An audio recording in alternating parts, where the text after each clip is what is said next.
आम्ही constructive opposition म्हणजे आम्ही रचनात्मक विरोधी पक्ष म्हणून काम करणार आहोत.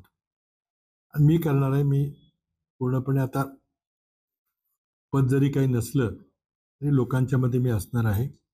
लोकांचे प्रश्न घेऊन सरकारला धारेवर धरायचं काम आमचं जे आहे ते मी करणार आहे. 2-3 गोष्टी आहेत. आम्ही 2 दिवस प्रांतिकच्या बैठका घेतल्या. एक दिवस विजयी उमेदवारांचा सत्कार आणि ज्येष्ठ नेत्यांच्या बरोबर चर्चा, आणि दुसऱ्या दिवशी सर्व उमेदवारांची चर्चा आम्ही मुंबईमध्ये केली.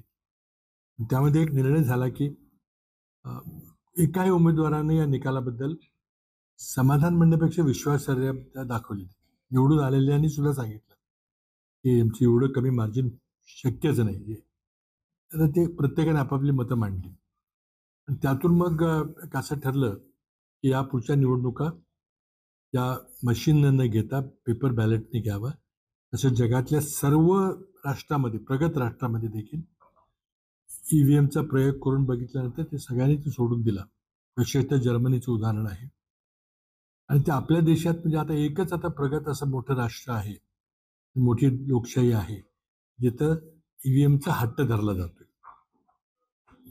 त्यामुळं आम्ही पुढच्या निवडणुका या पेपर बॅलेट पद्धतीने घ्याव्यात याबद्दल एक मोठं आंदोलन, देशव्यापी आंदोलन आम्ही सुरू करतोय. आणि त्यामध्ये साक्षरी मोहीम हा एक भाग आहे, ज्याच्याबद्दल आम्ही चर्चा आज करणार आहोत. विषय असा आहे की निकाल अनपेक्षित होता. 4 लोकसभा निवडणुकीच्या 3-4 महिन्यामध्येच इतका मोठा टर्नओव्हर झालेला. कशामुळे झाला, काय झाला, त्याची जी कारणं सांगितली जातात ती खरंच ती कारणं होती का, याचे विश्लेषण आमचं चालू आहे. आता पराभव झालेला उमेदवार नेहमीच असं म्हणतो की काहीतरी दुसरं कारण होतं, माझी काही चूक नव्हती. पण असं काय नाही. आम्हाला आमचं विश्लेषण आणि आमचं आत्मपरीक्षण ते करावंच लागेल. दिल्लीलाही CWCची मिटिंग झाली, त्यामध्ये काही निर्णय घेतले गेले. तर एक गोष्ट निश्चित आहे की ज्या घटना मार्कवाडीमध्ये झाल्या, लोकांनी तिथे या निवडणुकीच्या निकालावर आश्चर्य व्यक्त करत, अविश्वास व्यक्त करत एका प्रकारे पेपर बॅलेट घेण्याचा प्रयत्न केला. माझ्या मतानं मार्कवाडीला तिथल्या ग्रामस्थांनी जे केलं ते ग्रामसभा होती. नागरिक म्हणून त्यांना अशा प्रकारे सभा घेण्याचा संपूर्ण अधिकार आहे. तिथं शासनानं जी दडपशाही करून खटले भरणं, लोकांना धमक्या देणं की तुमच्या मुलांना आम्ही जर खटला भरला तर तुम्हाला कॉलेजला ॲडमिशन मिळणार नाही, नोकरीमध्ये त्याचं रेकॉर्ड खराब होऊन जाईल, करू नका. तरीही अनेक लोकांच्यावर खटले भरले गेले. मला वाटतं हे ब्रिटिश काळामधले दडपशाहीपेक्षा वाईट आहे. हा नागरिकांचा मूलभूत आणि प्राथमिक अधिकार आहे की ग्रामसभा घेणं, एकत्र बसणं आणि काही निर्णय घेणं. आता शासनानं आणि मुख्यमंत्र्यांनी, आता त्यांच्याकडे बहुतेक गृह खातं पण येईल असं वाटतंय, मुख्यमंत्र्यांनी आम्हाला पहिल्यांदा सांगितलं पाहिजे की त्यातल्या लोकांनी कुठला कायदा मोडला. आता याकरता कोर्टात जायला पाहिजे का? माझं स्पष्ट मत आहे, कोर्टाच्या मध्ये काही संबंध नाही.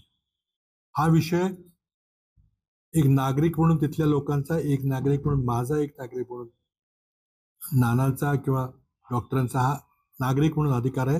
आणि आमचा विषय फक्त निवडणूक आयोगाशी आहे.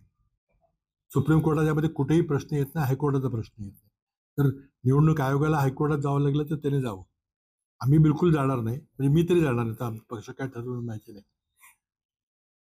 हा सगळा विषय काय आहे तर निवडणूक आयोगाचं कर्तव्य, घटनात्मक कर्तव्य हे free and fair election conduct करणं, पारदर्शक निवडणुका घेणं, ज्या आणि अशी प्रक्रिया राबवणं की ज्या प्रक्रियेवर प्रत्येकाचा विश्वास असेल.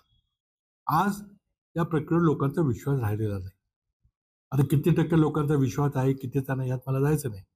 पण जरी एका व्यक्तीचा विश्वास नसेल तरी निवडणूक आयोगाने त्याची गंभीर दखल घेतली पाहिजे. जर्मनीमध्ये एक व्यक्ती कोर्टात गेला, हे इलेक्ट्रॉनिक पद्धत बंद करा म्हणून. कोर्टाने सगळे पुरावे ऐकले, सगळे दोन्ही बाजू ऐकल्या आणि शेवटी निवडणूक आयोगाला निर्देश दिला की बिलकुल इलेक्ट्रॉनिक पद्धत बंद करा.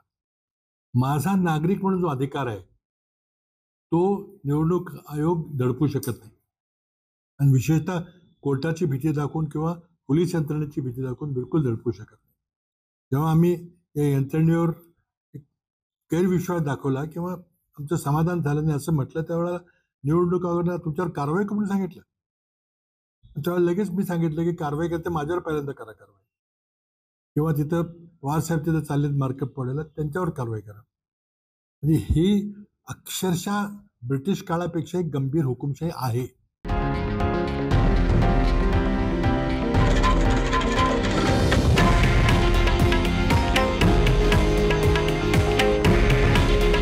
हे आहे देशातील नंबर 1 न्यूज नेटवर्क आणि आपण पाहत आहात TV9 मराठी. काळजी तुमची, हित महाराष्ट्राचं.